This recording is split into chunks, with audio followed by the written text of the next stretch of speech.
Convenio TV, programa declarado de interés general por la Cámara de Diputados de la Provincia de Santa Fe y el Consejo Municipal de Rosario.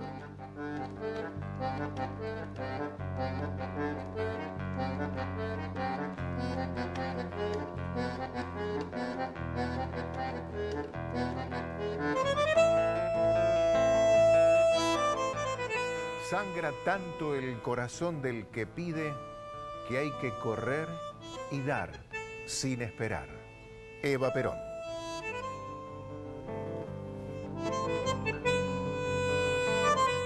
Me viene a la memoria con esta frase de Evita lo de la Madre Teresa de Calcuta, ¿no? Que hay que dar hasta que duela.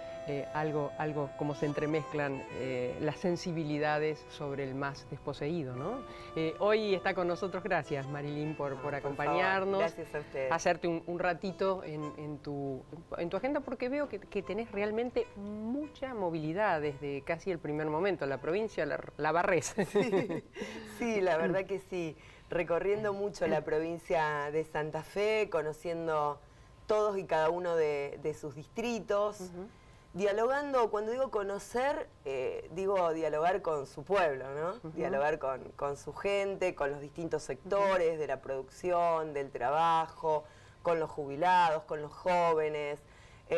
La verdad que eso a uno también le permite conocer cuáles son las profundas demandas del pueblo santafesino y poder representarlos cabalmente desde la banca en el Senado de la Nación. Yo decía en su momento, cuando fui candidata, que quería ser una senadora cercana al pueblo, porque vieron esto de plantear que en realidad somos los representantes, los senadores de la nación, los representantes de las provincias, como si las provincias fueran una entelequia, no sé, un mapa político, sí, y no estuvieran llenas de gente, de deseos, de esperanzas. Entonces, sí, somos representantes de los intereses de las provincias, en este caso de la provincia de Santa Fe, pero la provincia de Santa Fe tiene una característica que se la da, que se la otorga su pueblo. Así que este conocimiento del pueblo santafesino es el que hace que uno pueda transmitir desde esa banca del Senado de la Nación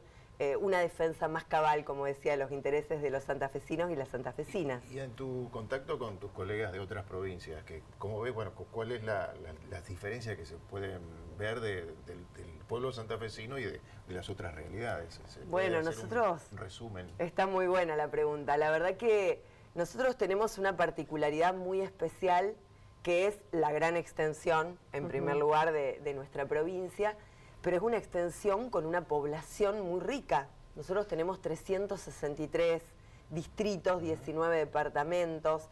Ha habido una forma, un formato en la población, tal como se dio en la provincia de Santa Fe, que tiene que ver con particularidades históricas, sociológicas, migratorias que se dieron oportunamente, y diría económicas también, porque la verdad que el cooperativismo, por ejemplo, en la provincia de Santa Fe ha sido un sector que ha acompañado fuertemente justamente el arraigo de estos 363 distritos y sus poblaciones. Otras provincias no tienen ni la riqueza desde el punto de vista cultural, económico, político y poblacional que tiene nuestra provincia, y esto por supuesto también demanda mucho tiempo, porque además de la actividad parlamentaria, quien quiere tener una relación directa con el pueblo santafesino hay que moverse mucho. Y otra de las características, que más de la mitad de esas 363 tienen industria. Sí. De esos lugares, esas comunidades, ¿no? Que esa también me parece que es una característica de Santa Fe.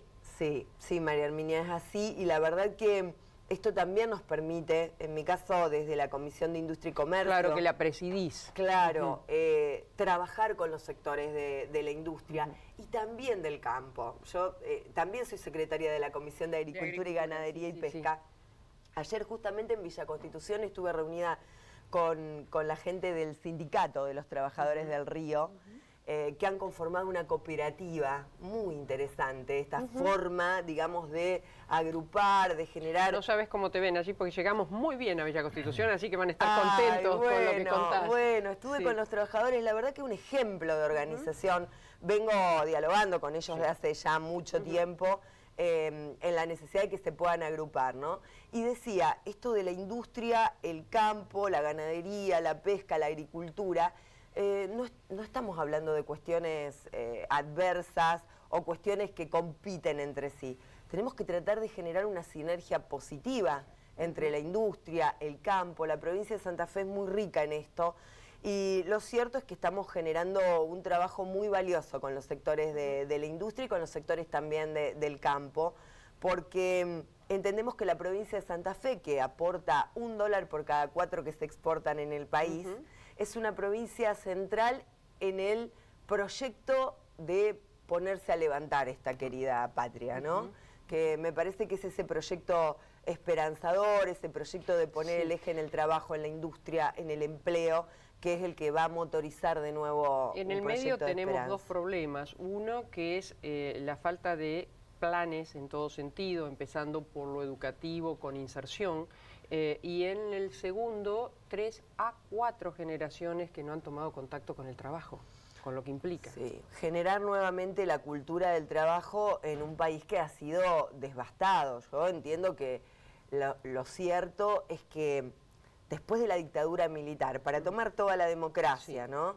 Después de la dictadura militar, con ese ciclo de valorización financiera, con ese endeudamiento externo atroz con que se recibe la democracia, inauguramos un periodo democrático con la presidencia del doctor Raúl Alfonsín, lo cierto es que la verdad hay una situación muy compleja porque hubo una pérdida del empleo. Ustedes recordarán esa política económica de apertura de importaciones, de devastación de la industria nacional, generó claramente una situación de desempleo que por supuesto se vio fuertemente agravada en la década del 90. Yo entiendo que a partir del 2003, con el advenimiento de Néstor Kirchner, hubo una mirada distinta, hubo un impulso para que el país vuelva a tener una incipiente industrialización, poner en marcha toda la capacidad productiva, pero evidentemente había ahí un núcleo duro del 7-8% de desocupación que era muy difícil ingresar, al que era muy difícil entrar. Hace falta un proceso de recuperación del país de 20 años, pero poniendo justamente la mirada en su matriz productiva. Y en esto que planteás vos, María Herminia, que me parece muy acertado, anclar fuertemente la industrialización, la creación de empleo con la educación pública, que es central porque la educación es una de las herramientas más importantes a la hora de la inclusión, pero además requerimos que esa educación, que esa calificación, que esa preparación esté al servicio de ese proyecto también de desarrollo. Y ahí ingresa, digamos, la escuela pública, la universidad pública, las escuelas técnicas, que son tan importantes para la calificación, no solamente de la mano de obra, para la calificación del pensamiento, para la ciencia y la tecnología puesta al servicio de ese nuevo empleo que habrá que mirar con la mirada del siglo XXI. Encima se nos viene eso, ¿no? No hemos podido todavía o necesitaríamos de los empleos más fáciles de realizar para aquellos que no han tenido cultura ni formación al respecto, y ya está la tecnología que nos viene corriendo bastante de cerca. Sí, y una dirigencia política que tiene la obligación de estar pensando en estas nuevas formas del trabajo. Yo ayer lo decía en el encuentro que tuvimos con la departamental en Villa Constitución, del Departamento Constitución, que nosotros como justicialistas, como peronistas, tenemos la obligación de repensar el trabajo como gran ordenador social. Yo escuchaba ayer las palabras del presidente planteando que nadie puede pedir trabajar por más de lo que vale su trabajo, pretender percibir por más de lo que vale su trabajo. Y la verdad que allí lo que advertía era una claridad desde el punto de vista conceptual como muy pocas veces tiene el presidente. Y digo, la claridad conceptual tiene que ver con que ellos creen que el trabajo es una mercancía. Para nosotros el trabajo no es una mercancía, el trabajo es el gran ordenador social, es la herramienta del arraigo de los pueblos, es el gran articulador a la hora de generar socialización, de construir identidad en una comunidad, de generar lazos y el ascenso en positivo, una comunidad. Exacto, el ascenso social, las oportunidades. Entonces, la verdad que pretender que el trabajo se constituya como una mercancía, me parece que es la gran disputa cultural también del siglo XXI. Bueno, si tomamos algunos dichos de cercanos al presidente, porque el 2019 es como que para la política ya está, ya comenzó.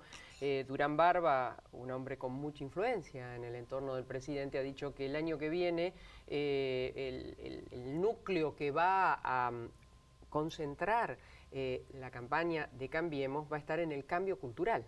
Sí, es un cambio cultural que ellos vienen realizando y que ya en su momento lo utilizaron. Es esta píldora, ¿no?, que le van dando a la sociedad. Hay un sociólogo que analiza esta cuestión, ¿no?, para ver cuál es el nivel de tolerancia que tiene la sociedad frente a esta arremetida en cuanto a sus derechos, a sus conquistas. Y en esa medida es en la que van avanzando. Depende también de nosotros, y cuando digo el nosotros hablo de un espectro importante, no hablo solamente de los sectores que representamos al peronismo, hablo de quienes creemos y pensamos y tenemos una íntima convicción de que es necesaria una sociedad más justa, que es necesaria una sociedad que se articule en torno al trabajo, donde premiemos a aquellos que invierten también, porque acá no estamos hablando solamente de los trabajadores. Yo pienso a la comunidad como una comunidad organizada. Bueno, las fábricas están solamente a un 60-65% ocupadas. Exactamente, hay una capacidad ociosa de un 40%. Claro. Esos empresarios que apostaron en el país, que invirtieron en bienes de capital, que invirtieron en creación de fuentes de trabajo, de puestos de empleo, a los que hoy les cuesta llegar a pagar las quincenas, que han dejado la vida. Yo camino mucho la provincia, entro a muchas industrias, a muchas empresas que empezaron con un tallercito. La otra vez estaba en Esperanza, fíjate la palabra, ¿no? Sí. Esperanza. En Esperanza. Primer colonia agrícola de nuestra provincia. De nuestra provincia, sí. y con el contenido, ¿no?, que esto tiene para nosotros como desarrollo, como arraigo. Y me contaban que había iniciado un empresario, que hoy ya es un empresario muy importante, que genera cientos de puestos de trabajo. Gonela, tal vez. Empezó, Sica, en Sica estuve. Bueno, fue empleado de Gonela. Bueno, claro. Y cuando fue despedido en su momento, él armó un tallercito, alquiló un galponcito y hoy tiene una empresa impresionante. Y yo veía esa familia, ¿no?, dedicada a esa industria. Y cómo muchas veces se rompen estas posibilidades, se truncan estas posibilidades. Entonces, no estamos hablando solo del movimiento obrero organizado, solo de los trabajadores. Estamos hablando de cómo se organiza una sociedad. Ese empresariado nacional que es absolutamente imprescindible. Imprescindible. Ahora, sobre este punto, ¿qué te dicen los empresarios? Porque una de las cosas que siempre se ha dicho es que es imposible en Argentina por lo que sale un trabajador, en el sentido de todo lo que hay que pagar, el costo laboral. Bueno, esto es parte, me parece, del andamiaje que se construye también en torno a esta disputa cultural del siglo XXI en cuanto al trabajo y al capital productivo frente al capital financiero, que es lo que hoy está ganando y está dominando el mundo ideológicamente y que de alguna manera es esta gran batalla que se está dando. Lo cierto es que yo entiendo que hay que poner en marcha la economía, ese 40-45% de capacidad ociosa que tiene la industria nacional, hay que ponerlo en marcha para ampliar las expectativas, para ampliar la producción, para dinamizar no solamente el mercado interno o el consumo interno, que me parece que esta es una de las cuestiones que tenemos que rever nosotros. Pusimos mucho hincapié en el consumo y en el mercado interno porque, por supuesto, estamos frente a un mundo que cada vez se cierra más sobre sí mismo y que no queríamos que nuestra economía dependiera solamente del mercado interno y del mercado externo, sino que el mercado interno garantizara ese consumo. Pero la verdad que nosotros tenemos que empezar a pensar en el mercado externo y en la restricción externa como uno de los cuellos de botella con que cada vez que la Argentina se encamina a un proceso industrial, se encuentra con esa situación de restricción externa. Pero la verdad es que no podemos poner el eje en bajar el costo laboral. Tenemos que poner el eje en ampliar la capacidad productiva y en sacar también el pie, digamos, de la presión tributaria que tienen los que producen en la República Argentina, mientras que a los que especulan se los premia. Te voy a dejar tenemos que ir a un pequeño corte, pero una pregunta. ¿Vos crees que la clase media está en extinción a propósito de todo esto que hablamos? En un minutito seguimos con la senadora María de los Ángeles Sacnum.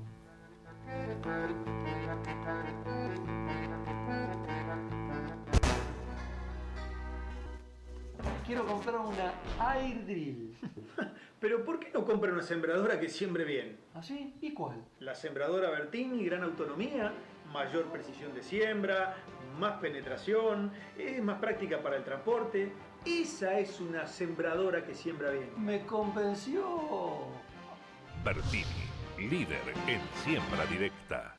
Sindicato Obreros de Estaciones de Servicio, Garage, Playas y Lavaderos Automáticos de la provincia de Santa Fe. Por la dignidad y superación del trabajador. Contra la explotación y la inequidad distributiva. Riobamba 1075, Rosario. Joyería España. Las marcas más destacadas. Siempre un paso adelante. España y Ceballos. Teléfono 448-8413. A veces rondan sollozantes como agoreras noches lo que sucedió en el mundo laboral. Por eso es pertinaz nuestra enjundia para poder levantar fuerte lo que es la voz del trabajador a través de aquellos que son electos su dirigente.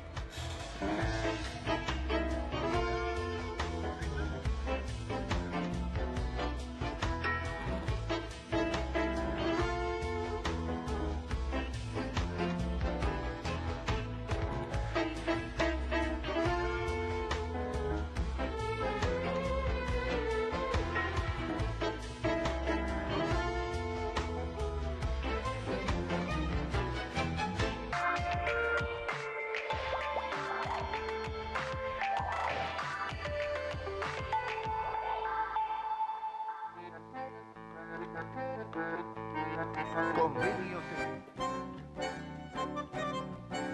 No, muy bien, y seguimos, por supuesto, charlando con nuestra senadora. Marilyn, yo te preguntaba sobre esto que uno parece percibir, ¿no? Que la clase media, que fue orgullo de nuestro país, ampliándose con la satisfacción de aquellas familias trabajadoras que podían o no podían educar ya en una universidad, pero hoy parece que es al revés. Sí, hay un modelo económico que se ha puesto en marcha en la República Argentina que ha empobrecido a la clase media. Y un tema, me parece que nos atraviesa y que explica cómo ha empobrecido a la clase media es el tema de las tarifas. Nos han hecho creer la soncera de que la energía debe ser cara, que los subsidios en materia energética están mal. Ahí aporto un dato. En Estados Unidos, el BTU, con el que en la medida del gas, ¿sí?, está en $3. Nosotros ya estamos en $3.80. Bueno, hay que preguntarle a Iguacel cuánto está el gas en Boca de Pozo, que es una pregunta que no responde nunca. Se le hemos preguntado en varias oportunidades cuando ha estado y la verdad que nunca nos lo dicen, porque eso justamente nos permitiría generar una progresión en cuanto a cuánto ha sido la rentabilidad de las empresas gasíferas durante todo este tiempo. Lo cierto es que la verdad que los subsidios no son ni populistas, ni de derecha, ni de izquierda. Un informe del propio Fondo Monetario Internacional de enero del 2016, diciembre de 2015, enero de 2016, muestra cómo en la República Argentina había un subsidio per cápita en materia energética general de $413, mientras que en Estados Unidos a la misma fecha era de $2.177 per cápita. Entonces, ¿era Cristina populista al impulsar subsidios en materia energética? No, era una forma de incentivar el consumo, el mercado interno. Es una forma de concebir desde el punto de vista económico, generar, por un lado, en las clases trabajadoras y en los sectores medios de la población, una mayor capacidad de consumo. ¿Por qué? Porque es salario indirecto. Lo que vos no pagás en tarifas eléctricas, en tarifas de gas, de agua, lo consumís. Y lo mismo ocurre con el sector industrial y con el sector de las economías regionales, productivas, porque actúa a manera de fomento, de incentivo de la economía. Entonces, lo cierto es que con este enorme tarifazo, los sectores medios se han visto fuertemente empobrecidos. A esto sumémosle el avance que ha habido en cuanto al poder adquisitivo del salario. Lo cierto es que cada vez se come más el poder adquisitivo. Claro, las distintas devaluaciones han operado en consecuencia. En consecuencia, y las paritarias que no han acompañado. Y no todo el mundo tiene un vasito de agua, muchas acercamos. gracias. Y no todo el mundo, además, porque hay un 40% de economía informal, no todo el mundo tiene la representatividad o la espalda de un gremio, de un sindicato que negocia por ella o por él. Por supuesto, y el impacto que eso tiene en la economía informal, como bien lo planteas vos, el que hace changas ha dejado de hacerlas, porque esos sectores medios que antes quizás contrataban a alguien para realizar algún trabajo, hoy no lo están haciendo porque no llegan a fin de mes. ¿Qué pensás sobre las democracias en el mundo? Veo con cierta... No sé si creo que con inquietud y expectante sobre lo que venga, pero veo lo que está pasando. Francia le va a pedir un pasaporte, una visa a Inglaterra. Y en Italia, bueno, sabemos cómo están las situaciones. España se las trae. ¿Cómo estás viendo ese movimiento en el mundo? Qué pregunta interesante. Bueno, lo que vos estás planteando es un emergente claro de que los países se están cerrando sobre sí mismos de alguna manera y están protegiendo fundamentalmente el empleo. Ha habido una migración muy importante de refugiados en Europa y hay una disputa tremenda en cuanto a la apertura de las fronteras para recibir a esos refugiados, que esto tiene que ver también con los derechos humanos afectados a nivel internacional en pleno siglo XXI. Pero lo cierto es que las democracias en el mundo están siendo cada vez más tibias, menos participativas, están influyendo fuertemente en la construcción de sentido común, no solamente los medios de comunicación, las redes sociales. A ver, admitido... Se están debilitando los gobiernos, me parece, ¿no? El sistema debilitando pasa por otro lado, ¿no? La legitimidad popular. Y, digamos, estos pueblos votando candidatos, fíjense lo que está pasando en Brasil. No hay que perder la mira en lo que está pasando en Brasil, porque es un emergente también de lo que está pasando en las democracias del mundo.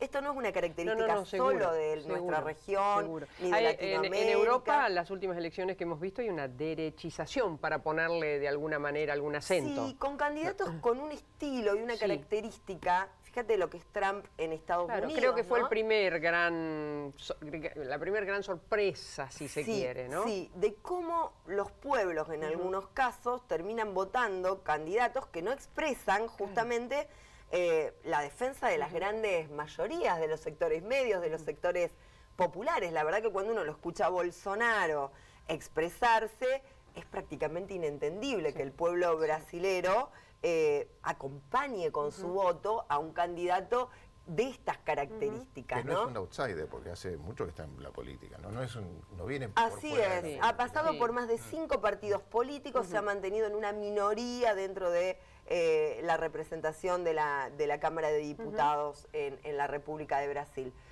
Por lo tanto, me parece que no debemos perder la mirada ni dejar de analizar lo que está ocurriendo. La verdad que yo creo que tenemos que ir a democracias más participativas que respeten mucho más el profundo sentir de los pueblos y ver cómo podemos lograr esa democracia participativa más directa.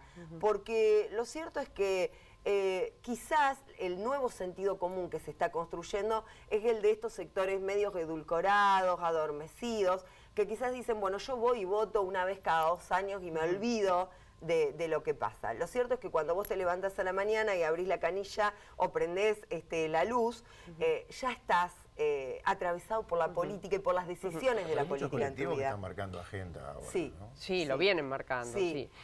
Aborto y otros más, ¿no? Sí, los feminismos, el feminismo me parece que es un avance muy importante en el mundo, que hay que mirarlo, porque ha sido un movimiento también que no ha tenido líderes visibles. En la Argentina no hay un líder o una líder visible del movimiento feminista, ha sido una construcción colectiva de muchos años, es un tema a abordar y no ocurre solo en la República Argentina, en el mundo se está dando. Es hermoso poder charlar sobre todos estos temas que estamos hablando, pero Tenemos más después, tenemos el sí, líder. ya sé, pero bajamos a la realidad. ¿Qué pasa con el presupuesto? Bueno, ahí estamos en una discusión muy fuerte. Lo cierto es que veníamos discutiendo ya hace tiempo con el tema del pacto fiscal y cómo impactó en la provincia de Santa Fe. Primero esa espada de Damocles que estaba en cabeza de todos los gobernadores para suscribir ese pacto fiscal, porque si no se iban a quedar sin el Fondo Federal Solidario, y en la provincia de Santa Fe un aditamento mayor que tenía que ver con el pago de la deuda, de la deuda por la detracción de ese 15% al ANSES, un fallo firme de la Corte Suprema de Justicia de la Nación del mes de noviembre de 2015. La verdad es que se incluyó en ese pacto fiscal oportunamente. En marzo de 2018 tendríamos que haber fijado el monto y la forma de pago de la deuda. Eso no ocurrió y nos han sacado el Fondo Federal Solidario. Es como el clásico rosarino, no se sabe cuándo se va a jugar ni cuándo van a pagar Hay una indefinición total con respecto a eso. Bueno, ahora discutiendo el presupuesto que... Y se va a poner, por ejemplo, en el caso puntual de Santa Fe, se va a poner... no está incluido el pago de la deuda. Sí. Ese es Está bien, pero los diputados, que es donde primero se trata, podrían sugerirlo, negociarlo. Claro que sí, bueno, por eso estamos esperando a ver qué es lo que ocurre en la Cámara de Orígenes. La verdad es que hay 600.000 millones que están destinados al pago de deuda, es la partida más importante del presupuesto del año 2019. Deuda externa. Externa, de la deuda que ha contraído el actual gobierno con este nuevo ciclo de endeudamiento. Y la verdad es que es un presupuesto que se elaboró previo al último acuerdo con el Fondo Monetario Internacional, que tampoco pasó por el Congreso de la Nación. La primera contradicción, ¿no? Marilyn, tenemos que decir que ya sería con el segundo presupuesto, porque el anterior quedó totalmente fuera de contexto, no sirve. O sea, al otro día de haber sido al otro día, sancionado. claro. O sea que aquí habría que mirar con atención qué es lo que se sanciona. Sí, y teniendo en cuenta el brutal ajuste en materia de salud pública, en materia de discapacidad, en los derechos de la infancia, hay un recorte absoluto, en obras públicas que nos afecta directamente a la provincia de Santa Fe, y algunas travesuras también, como por ejemplo quitar los fondos para la auditoría de la UIF en un año electoral, cuando tiene que haber aportes. Es decir, me parece que no solamente es un presupuesto que trae recortes bestiales, sino también algunas sutilezas a la hora del control. Sí, esto subrepticiamente está dentro del presupuesto, y me parece que el debate que ha habido público con Elisa Carrió tiene que ver con esta cuestión de la UIF. Había funcionarios de ella trabajando dentro de la UIF que han sido evidentemente desplazados, que esto ha generado el disgusto de ella y su planteo frente a Cambiemos, para dentro de esta alianza. Así que entiendo que hay una utilización de estas herramientas del Estado en un año electoral que se avecina, pero lo preocupante es el presupuesto y el recorte que vamos a tener y cómo va a afectar en el bolsillo del conjunto de los argentinos. ¿Lo van a votar? Argentinas. Nosotros no vamos a acompañar este presupuesto. Hemos tomado esta definición en el sentido de que es un presupuesto mentiroso, que no se ajusta a la realidad de las pautas en materia inflacionaria, en materia macroeconómica, pero que fundamentalmente tiene una contradicción de primer orden, que es someter, sojuzgar todo el presupuesto, todas sus partidas de educación pública, de salud pública, de ciencia y tecnología, al acuerdo con el Fondo Monetario Internacional. En el comienzo del programa mencionaste 2 veces la palabra cooperativismo, cooperativa, y también está mutualismo es un tema que a Santa Fe me parece que le... El artículo 85 del presupuesto pretende gravar con ganancias a las cooperativas, lo cual es no entender cómo funciona la estructura cooperativa y Si bien es cierto que hay algunas que hacen, la mayoría creo, este servicio, esta razón de ser, y hay otras que lo utilizan para sus pingües negocios. Bueno, Sería pero el organismo de controles, me imagino. eso Bueno, justamente debiese. INAES, que es el Debiese. organismo que debe controlar y que debe trabajar desde el Estado Sí. para fortalecer el sistema cooperativo, debiera en ese caso controlar. Ahora, la verdad es que el sistema cooperativo, más allá de estas cuestiones puntuales, excepciones que pueda haber, Sunchales sistema es la que no- capital del cooperativismo. Bueno, y la situación de lo que ha ocurrido también con Sancor, y bueno, lo que está ocurriendo también con todo lo que significa la industria lechera, con los pequeños Exacto. y medianos tamberos, Sí, que sí, es un tema muy preocupante porque está ligado también a la soberanía Y alimentaria. además cómo vamos y venimos. Me contaba el otro día un dirigente de acá, de Refinería San Lorenzo, hoy llamada Oil, ¿no? Que la habían, cuando se vendió la primera vez eran 28 millones y ahora son 68, 78, Un poco más también. una cosa así. Claro, estos desfasajes. Realmente. que- Te tenemos que invitar a nuestro living. Mariano está Bueno. nervioso llamándonos. Sí, por favor. Permiso. Cómo necesito estar en septiembre junto al paraíso y el aroma en flor, respirar el aire cargado de aromas, oír los zorzales, ver el picaflor, sentirme pequeña de nuevo quisiera. Sentarme en el pasto, volver a enhebrar collares de heridas, lágrimas de infancia que del paraíso cayendo se van. ¿Dónde nació nuestra invitada, Marco? Nació en Filmat, provincia de Santa Fe, pasó su infancia en Villada, que no está muy lejos, y desde su adolescencia se radicó nuevamente en Filmat, donde vive en la actualidad. Es abogada graduada de la Universidad Nacional de Rosario, mediadora y ha realizado varios posgrados, especializándose en distintas ramas del derecho público y privado. Fue presidenta del Centro de Estudiantes Secundarios allá por el 85, delegada provincial en representación de los estudiantes secundarios, candidata a presidenta y consejera universitaria del Centro de Estudiantes de la Facultad de Derecho, secretaria de Prensa y Difusión del PJ de Firmat. Desde la asociación civil que presidió hasta 2015, desarrolló tareas regionales en materia de promoción comunitaria. Actualmente es congresal provincial y nacional del Partido Justicialista, miembro del Centro de Políticas Públicas Arturo Jaureche, fue concejal de Firmat y senadora por la provincia de Santa Fe. Sí, y con Nacional, muchas comisiones, integrando muchas comisiones, que es lo que he visto, más allá de presidir y ser, presidís industria y en agricultura, secretaria. En todas las otras vocalías he visto, ¿no? Pero muchas. Sí, también muchas bicamerales, como la Bicamerales. de seguimiento de la deuda externa, la que ahora va a controlar el tema de la seguridad social, el Fondo de Garantía y Sustentabilidad, Sí. son temas centrales, y la de seguridad interior. El otro día justamente estuvo Claro. la ministra Bullrich en esta Que, bicameral. ustedes saben que esto es un falso vivo, nosotros lo grabamos el día jueves. Venía escuchando las declaraciones de Elisa Carrió sobre Patricia Bullrich, ¿no? Diciendo que se conforma con Que le dibujan los números. No, que le siembran droga en los operativos para que ella crea, que las cosas andan bien. Realmente las declaraciones fuertísimas viene haciendo la socia del gobierno. Bueno, el otro día cuando estuvo en la comisión bicameral, planteó que había una baja de homicidios en la provincia de Santa Fe, cuestión que yo la verdad que se lo repregunté porque me pareció que no era correcto ese índice. Bueno, después lo corrigió. Lo cierto es que evidentemente hay una situación muy compleja y que hay que tener la mira puesta en esta cuestión de utilizar a las Fuerzas Armadas en materia de seguridad interior, que es el tema, me parece, angular. ¿Ya se han movilizado las tropas o todavía no?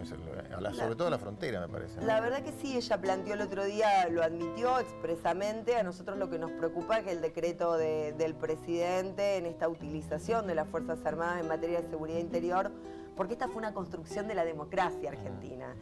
No la tocó creo que ha sido fundamental, digamos, la tarea que desplegó en su momento Raúl Alfonsín, pero después no la tocó ninguno del resto de los presidentes y presidentas de la democracia, y sin embargo ahora se pretende tocar en un momento donde hay una política económica que está arrojando a miles de personas a la pobreza. Y esta estigmatización de las organizaciones sociales que genera Patricia Bullrich, de la mano de esta política de seguridad interior mezclando a las Fuerzas Armadas, puede ser un cóctel. El temor es la represión.